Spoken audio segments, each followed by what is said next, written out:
We're still in the first paragraph of the Shema, where we speak about teaching your students.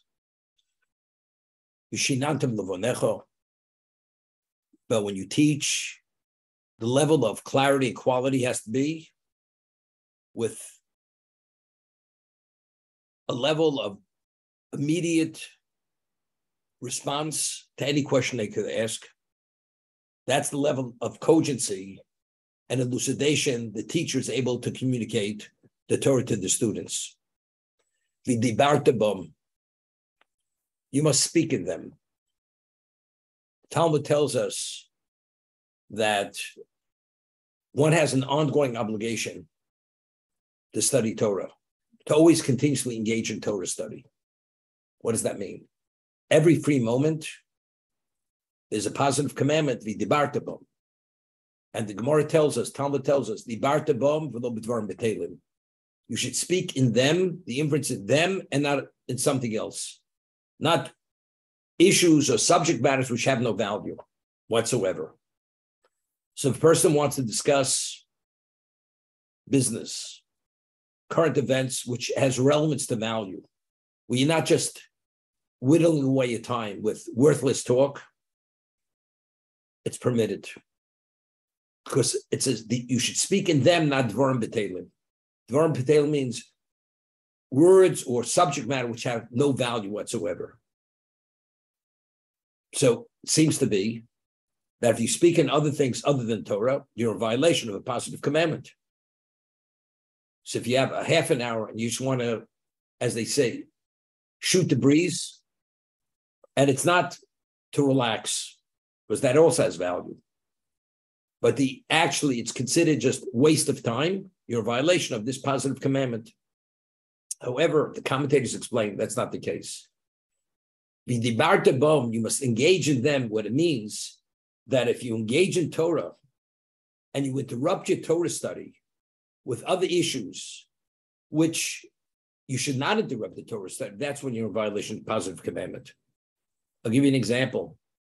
The Mishnah tells us that if a person's walking on the road and he's engaged in Torah study and he stops and interrupts the Torah study and he says, Ma no ilon zu, ma no ilon zeh, look how beautiful that tree is. God's creation. You know, the California redwood. It's supposed to be 2,000 years old. It's as wide as the road. You're amazed. And you interrupt your Torah study to take notice of God's creation. Man no ilon zeh. Man no nir zeh. I remember the first time I went to Israel in 1970. So we flew KLM. So KLM lands in Amsterdam. And when you landed in Amsterdam, you flew over part of Holland and you saw the fields that they would be cultivated for whatever the crop was, whether it was roses, Holland peppers, whatever it was. The site which we saw was, the fields were like manicured, so perfect. It was like a sight to behold. The beauty of the nature, the way they were plowed, the way they were cultivated, everything. Amazing. In the middle of your Torah study, and all of a sudden, you interrupted to take notice of how beautiful the plantings are, the plowings are, how perfect they are, how beautiful God's world is. You have a liability that your life is in jeopardy. Where do you have a right to interrupt your Torah study to look at God's beauty, God's nature, God's creation? I'll give you an example. A person is in the middle of a conversation with the king. He has an audience with the king. In the middle of the audience, he sees a bird, an exotic bird, which has a one of kind of beauty. And all of a sudden, he interrupts the conversation and gazes at the beauty of that bird. What level of disrespect is this? When you're engaged in speaking to the king, nothing is justified to interrupt that conversation regardless of what you're looking at, the value of that, unless it's a question of life and death. Over here, if you're in the middle of studying Torah, which is the ultimate, and observing and gazing, being impressed with God's creation, does not have the value of studying Torah. How do you compromise one for the other? Therefore, it's b'schai b'nafsho. What a person is not studying. He chooses not to study. And he gazes at God's world. And he's amazed. Many takeaways. Although he's not studying Torah, and maybe he should be studying Torah, but he's not in violation of interrupting Torah study. He's not in violation of this positive commandment of dibarta bam. You should speak in Torah and not in something which has no value. Has no value. You can only study so much. You have to interrupt to take a call for your livelihood. That's permitted. Because a livelihood is a necessity of life. You have to earn a livelihood. So you could take that call. But anything that is not justified, regardless of what your takeaway is, it's not permitted. You're in violation of positive. But that's only if you're already engaged in Torah study. You're not permitted to interrupt it for something other than that, unless it's a necessity, such as the example I just gave. We read at the first chapter in Joshua, the book of Joshua, which is prophets, beginning of prophets. Yoshua ben Nun, who's Moshe's successor, says, that you must engage in Torah study unceasingly, day and night. And as it's explained, it doesn't mean, we have to sleep, we have to eat, we have to do other things. So what does that mean? Every free moment that you have, it's incumbent upon us to study Torah. Now the question is why? Continuous, unceasing Torah. You should meditate in Torah day and night. That's the meaning of the verse. Now, there's a midrash in the introduction to Eicha, which we read on Tisha B'Av, which is the elegy written by Jeremiah the prophet. He explains why did the destruction come about, destruction of the temple? Al ozom es Torosi, because they abandoned my Torah. Because they abandoned my Torah, therefore, that's why everything just imploded, exploded. And we were exiled. What does that mean? We had explained that the only antidote to the evil inclination is only the study of Torah. That's the only thing that gives us clarity and puts things in perspective. So the reason why we failed the 3 cardinal sins and everything else that followed was only due because we didn't take the antidote. Give me an example. A person has a chemical imbalance. When he doesn't take the medication, he's bipolar. He's a raving, unstable maniac.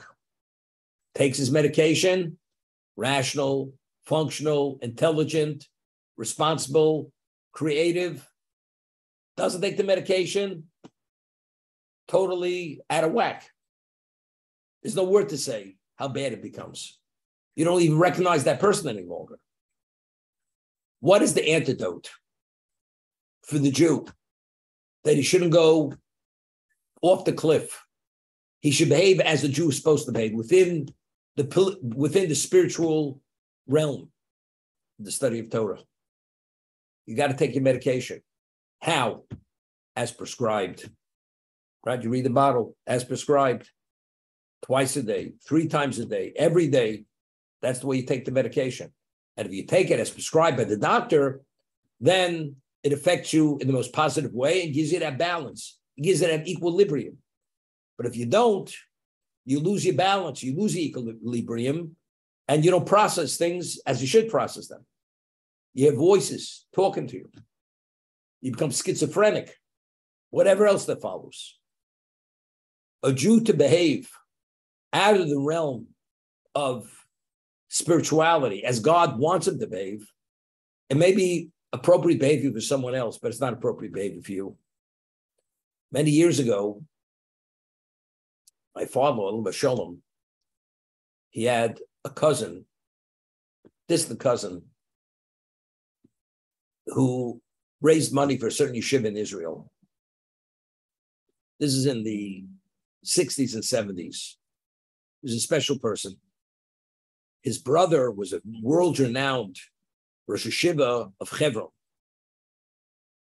Famous, world-renowned, genius, exceptional person. He was also special. And he would raise money for a certain yeshiva in Israel. And when he would come to the potential donor, they would say, what are you raising money for? So he would say in Yiddish or in Hebrew, he spoke English, but with a very heavy accent. He was born in Kovna, raised in Israel. He says to the person, I'm raising money for an insane asylum. Insane asylum. Today, you don't hear that word, insane asylum, because, you got to be politically correct. Today's no insane asylums.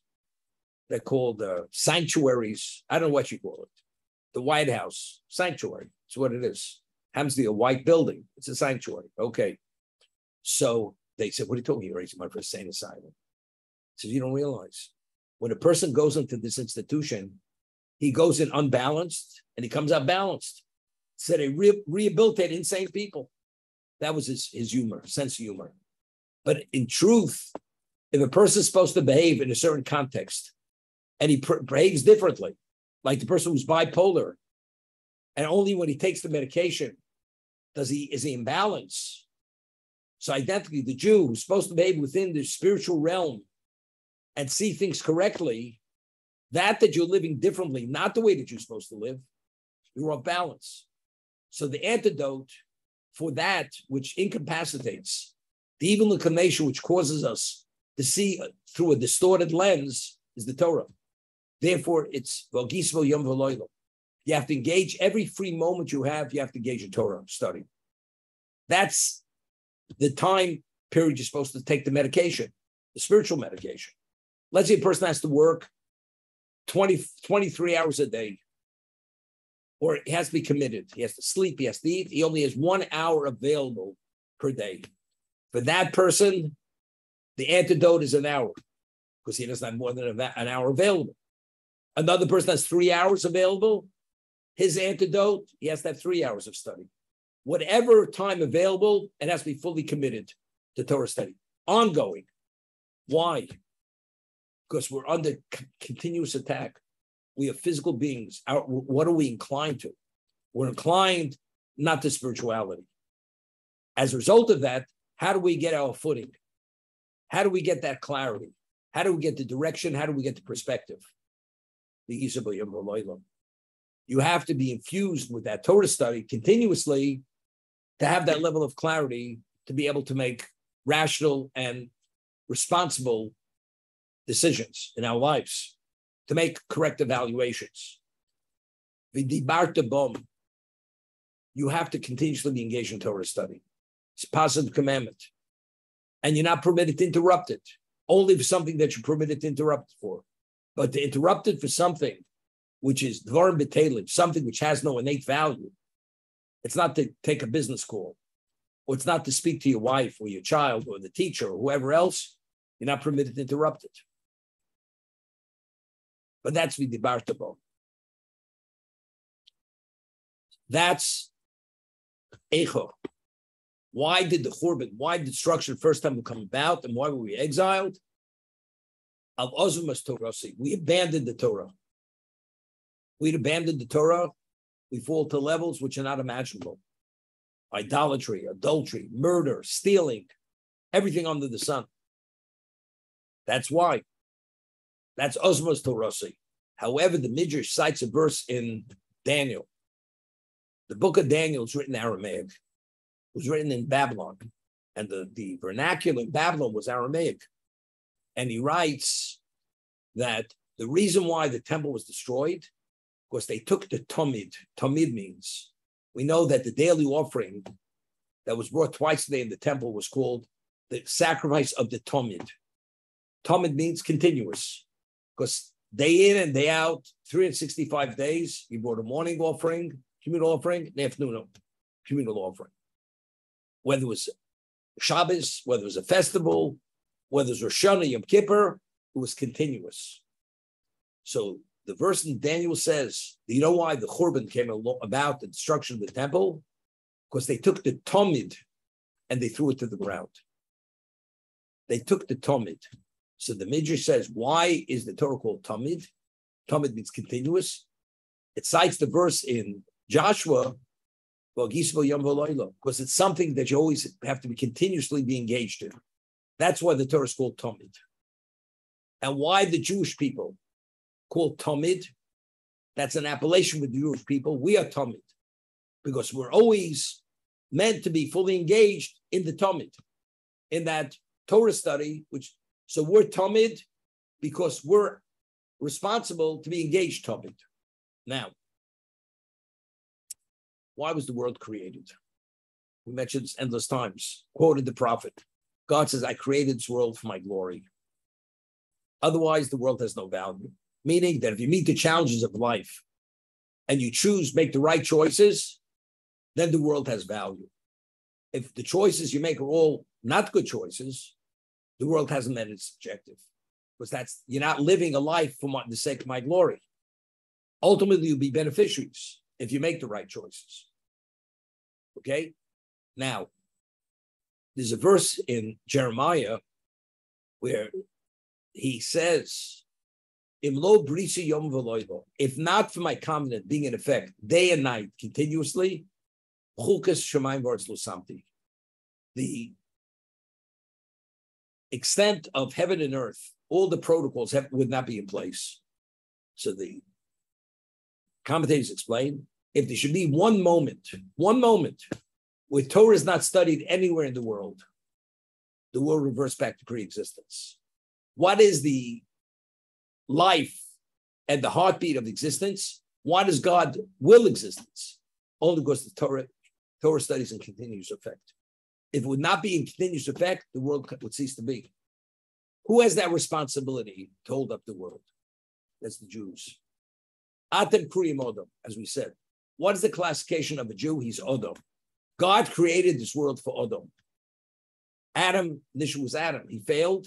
We assume that responsibility to address existence within the spiritual realm. So we're responsible to maintain existence. If the Jew fails, what's in jeopardy? What's in jeopardy is all existence.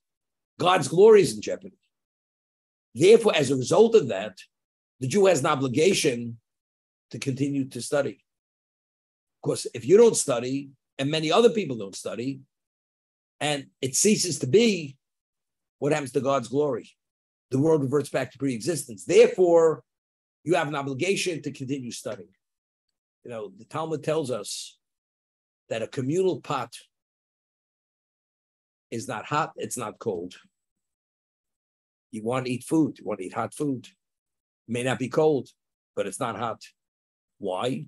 Because when you have a communal responsibility, everybody says the other person has to take care of it.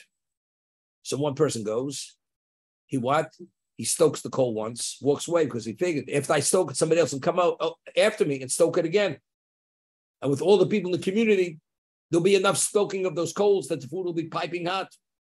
But that's not the reality, because each person says, probably my fellow's going to stoke the coal. It's not necessary for me to stoke the coal. So because everybody relies on someone else rather than doing it himself, what happens? The pot is never hot. It may not be cold, but it's never hot. They tell a story. There was a community which had exactly 10 Jews, 10 males, just enough for a minyan. You understand? That shul never, ever failed not to have a minyan. Why? Because each person understood that it was incumbent upon him to go to make the minyan. You have exactly 10. An 11th member of the community moved into the community. You got it? When that happened, they no longer had a minyan. Why? Because each person says there's a minyan without me. Probably they're all going to come. And each person said the same thing. Who ended up showing up? The rabbi all by himself. Okay? Because whenever you have something, you say someone else could do it, you don't do it yourself. What's at stake if Torah is not in continuous operation? The world's at stake. Because what fuels existence? What is the underpinnings of existence? That's the Torah study itself. As a result of that, it's incumbent upon every one of us continuously. It's not within a quorum. Each of us has the responsibility to hold up the world. That's our responsibility. Therefore, there's no excuse. Somebody else is going to do it. It's your responsibility. Therefore, as a result of that, if you want to depict the profile of the Jewish people, they are Talmud. They have to be continuously engaged. As you breathe continuously, as your physical systems work continuously. What do we say every night in the blessing before the Shema? It concludes, Kehem chayenu v'orachimenu. It is our life and it's the length of our days. Uvehem negeh bo yomam v'loilo. And we will meditate in it day and night. What does day and night mean? Continuous. Just as you live continuously, you don't take a break from life. Identically, you must engage in Torah study continuously. Every moment available, you must be engaged. You must be attached. You must be work within the system. That's the Debartabam. So it's not enough only to mentor students, because that guarantees the tradition into the future. And you mentor them with what? With clarity, with elucidation, to impress upon them, impact upon them, the value of the studies and the cogencies of the value of those studies. But it's still not enough. You must engage continuously every free moment you have. You must engage in that Torah study, because what's its value? Its value is existence is dependent upon that Torah study. Now, what has to be the circumstance? When you're at home, it's tranquil, not distracted. What about if you're traveling? Okay. You have your fancy Pravda leather, Prada leather briefcase, and you're traveling. You get on the plane, you take out the Wall Street Journal, you take out the European Herald Tribune. What about the Mishnayos in your little satchel? Not enough room. But that you dirty your hands with what? With the newsprint. That's okay. The newsprint doesn't come off the printed book. Well, person, now I download it on my phone. I don't have to dirty my hands with newsprint. Wall Street Journal, get it all the financial information. You can download Torah also today on that same iPhone. Just as downloadable. You have to study it whether you're at home, without distraction. When you're traveling on the way,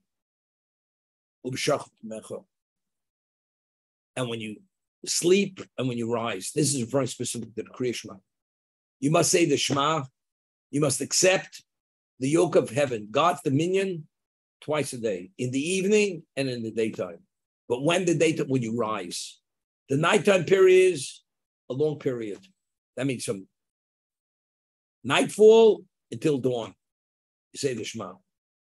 The night Shema cannot be said once they come. Once there's when people rise. When do people rise? That's after dawn, people start rising. To what extent does it go? The period of time which people are still rising. Beyond that period, you may have some people that get up at 2 in the afternoon.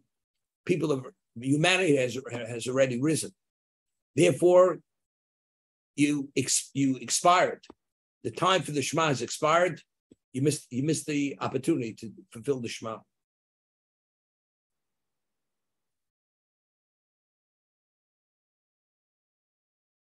We read in this week's reading that, in the desert, we know they ate the manna. What was the manna? If you read the Midrash, the manna was spiritual food, but it took on a physical profile because we're physical beings. We had to ingest it, we had to eat it, but it sustained us.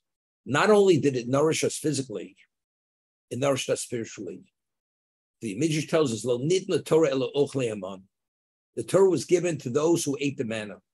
When they ate that manna, which innately was spiritual, sustenance, they became spiritualized. And because they became spiritualized, they had a greater capacity to process the Torah. They had greater levels of clarity because they functioned as physical beings, but they took on a spiritual persona. And because they had a spiritual persona, they had a greater grasp and capacity to come upon the truths of the Torah. Now, if you wanted to eat meat in the desert, you were not permitted to slaughter an animal and just eat ordinary meat. If you wanted to eat meat in the desert, you had the Mishkan, you'd have to bring a sacrifice, whether it's a peace offering, whether it's a thanks offering. Now, when you bring that kind of offering, the one who brings the offering, he has the right to all the meat, except for the chazav v'shot, the breast, and the right forearm. That's given to the Kohen. The innards are sacrificed on the altar. But the rest of the animal is all for the one who brings that animal, that's as for his personal consumption, his friend's consumption, his family's consumption. You're not permitted to bring an ordinary animal, to slaughter an ordinary animal and eat that meat. The question is why? What's the reason? Again, this is part of the spiritualization process. It spiritualizes you. You're ingesting, you're digesting. What's the food that you're ingesting and digesting? It's consecrated meat. It has a holy status. Again, because that's in our best interest. Because what do we gravitate to? They say the way to a man's heart is through his belly. That's what they used to say. What's the belly? The belly, meaning you enjoy a hearty meal.